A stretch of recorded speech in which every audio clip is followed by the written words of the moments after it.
Hey guys, welcome back to my channel. So you see what I do on my channel, the success that I have, and you're like, what? You can do something like this and make a lot of money? This is easy. I'm gonna go ahead and do it. Is it? Look at this. These are all my packages that I'm having to send out to fulfill my 48-hour commitment. So when someone places an order, I have 48 hours to send it out. I have over 50 or more packages that I didn't make it here because I didn't have enough time. I worked about 8 to 10 hours tirelessly to get these going. These are mixed between raw cards, one sealed box there, and a lot of packages, more packages that I'm used to. These packages are not cheap either. They're like $4.50 each. I have like 10 here, which it is worth it because the value in there is like 20 or more dollars. Some of them are hundreds of dollars.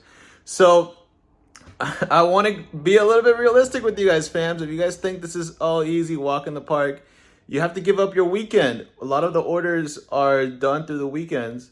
You also have to work tirelessly even if you don't want to. Like I mentioned, I had to work pretty much 8 hours straight, and that took a like 2-hour break, and then I worked for 2 more hours.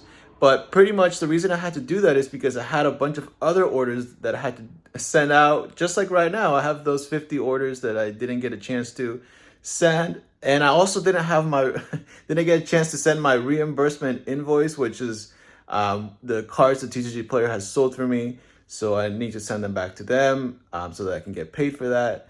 And since I didn't get through everything, I quickly looked through the orders that I haven't gone through yet, and I took the highest orders, and I'm gonna send those out because I want to free up that money. Whenever these packages make it, then I get my money from TCGPlayer. So I'm gonna be sending those out, which just from the top 3 is like over $250. So a lot of the hits from the 151 Master Set, and someone bought the Charizard, which they're really lucky. I priced that one high because I was like, this is a PSA 10 for sure. Someone can grade this and get good money in return. And I could have done that as well, but like I mentioned before, I don't like to park money, freeze it up for too long. Anyways, some of the top end cards sold. I'm gonna send those off, even if I can't send off everything else from the other days. But I'm gonna send those off so that I can free some money.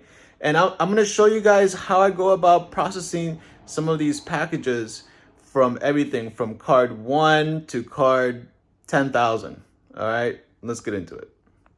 All right, guys, so here's an update. Real life, I had a bunch of trainers right there.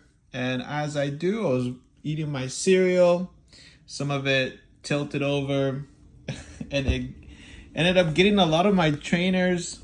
And now I really don't have time, but I need to go around and clean it so that I can at least save as much as possible. Some of them were scuffed up already, but yeah, there's a reality. If you obviously you can damage your merchandise and deal with it.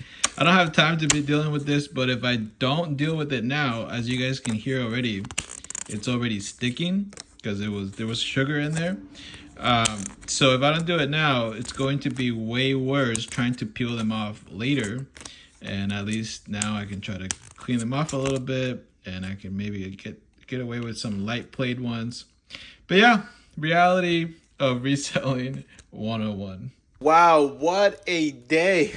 I've been running around and trying to frantically get things situated, from staying up late to try to finish these orders today to trying to fulfill them. Every little thing adds up. But since we're talking about some of the things that you should try to think about before doing this, and just some of the background stuff that you should consider, since I show you guys a lot of the good stuff, right? Making hundreds, thousands of dollars. But what goes into that? Buying paper. I send out orders, so I print out packing slips. The way that I send out orders as well, I use windowed envelope. So those that makes it so I don't have to oops sorry, that makes it so I don't have to put a label for where to ship it to, because I just fold a piece of paper, which I'll show you guys in a bit here. But yeah, things to consider: paper, ink. I'm in part of this program here, which they should sponsor me. They're not sponsoring me or anything, but this came with my printer, and I saw this program, and they pretty much guarantee that you always have paper and ink.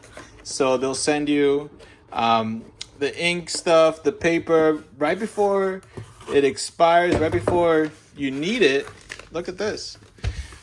I got 300 of it, but I don't like this program because they sent me so much paper, and then they charge me to send me more, which I don't need more than this paper here. So I still need to figure out this program, to be quite honest. But it's very, very cheap, and I'm always going to use paper. I go through this very quickly. So it's something to consider. Another thing is you need to have equipment to process things, right? So it's kind of like an overhead cost. When you start off, you're not going to be making a lot of money, but you do need to have these things in place.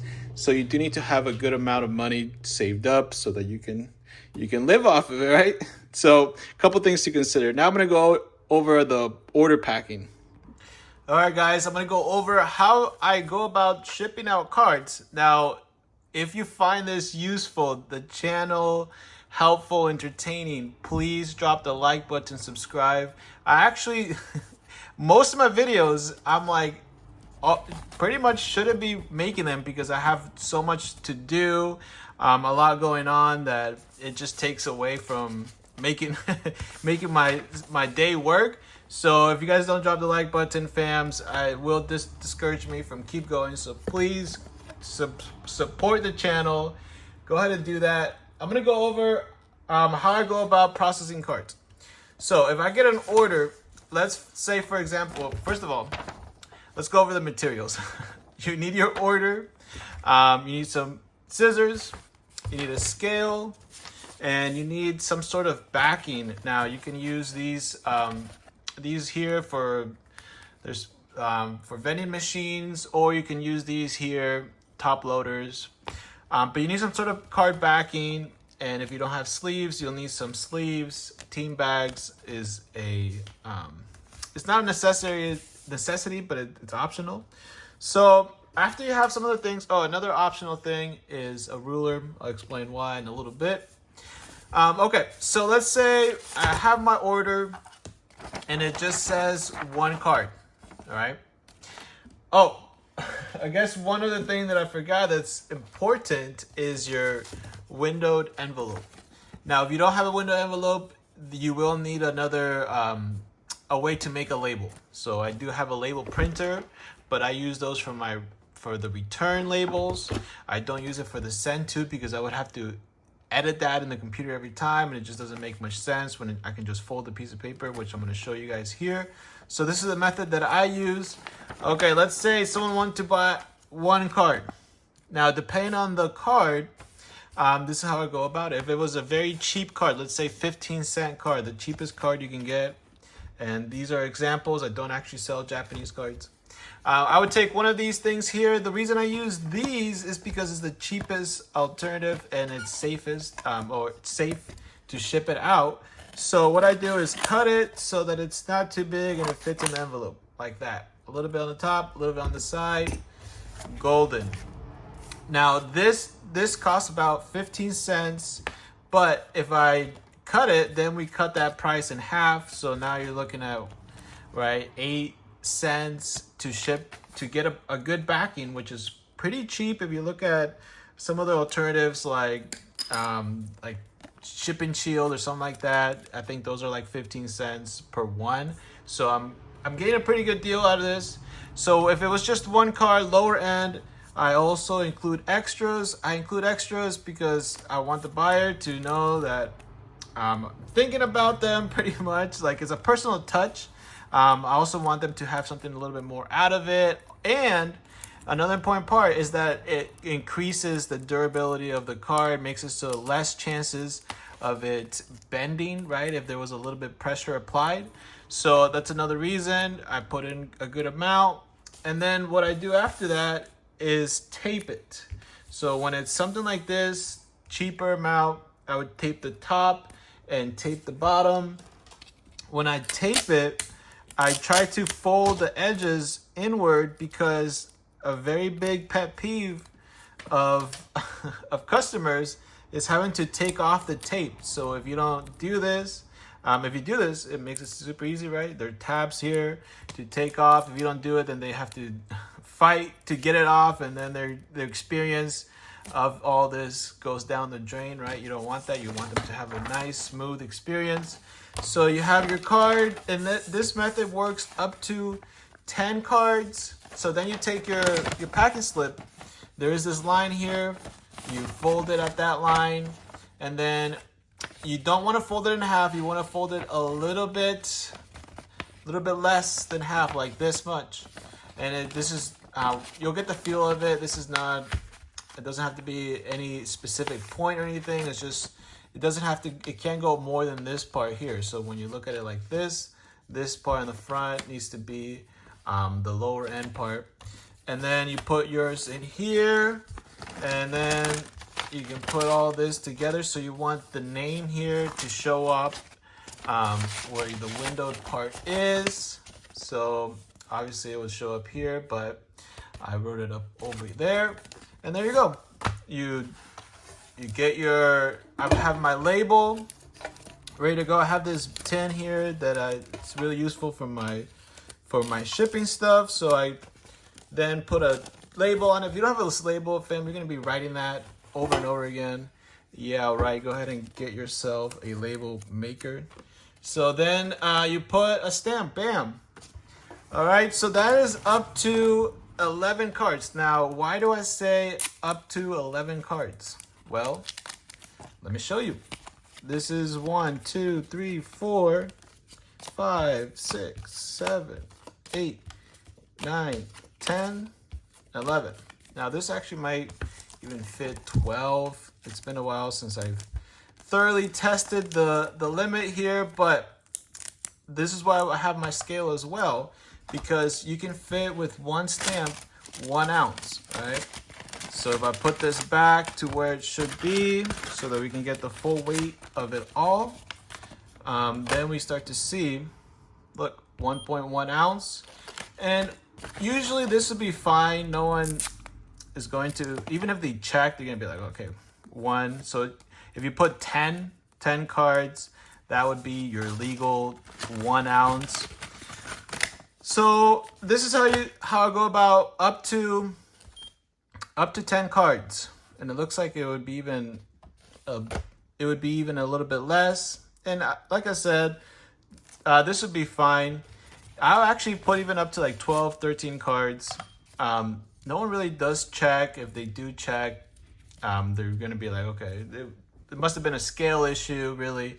So that's what I do. Now, if it's higher end cards, even if it's just 1 card, I treat it differently. Let's say I got a card for $60, right? So a really higher end card. I would go about that a little bit different. I would obviously put it in a sleeve. I would use a top loader, and then I would add another card here so it's nice and firm. Maybe even another top loader with some free cards, or just free cards on here. Remember, the free cards is also to serve the purpose of giving it more protection so it's not so flimsy, right? And then I would use a team bag so that it's protected from the rain as well. And obviously, if it's a high-end $60, $70, then I go about using a package. Let me go ahead and grab that package so I can show you guys really quick. 1 sec. All right, so for a higher end card, I would also add a little bit more protection with something like this. I would put it in here.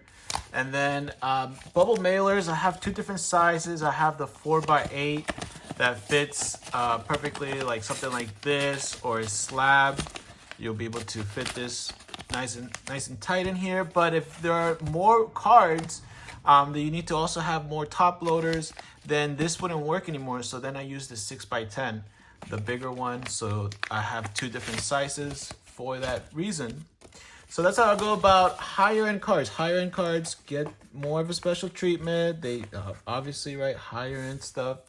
So what do you go about if you have lower end cards that are big amount, more than 10 cards? Well, you can repeat this step twice. So instead of having, well, you can still have your 10 cards here, your 10 cards there, same step, and then I use a piece of tape to combine them so they're not just like moving around in the order.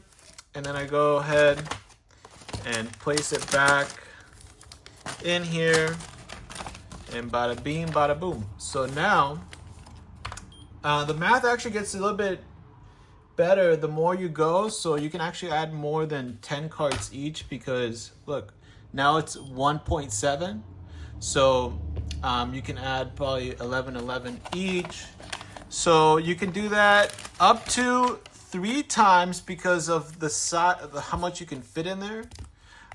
For 3, I would do this configured a little bit different. I would actually configure them more like this, because they just fit better, right? So I'll do something like that, make it so that they don't move around still, and then I can put it back, bada bing, bada boom. Right now they just have 10 each, but as you can see, the more we increase, now we're at 2.3. So this is supposed to be for 3 ounces. So technically now you can add 2 cards in each one. So 12 and 12 and 12, that would be 36 cards that you can fit nice and comfortably like this. Up to 36 cards. Now let's say you wanted to fit 50 cards. You can do that, but it is a little bit different strategy than what I've done so far.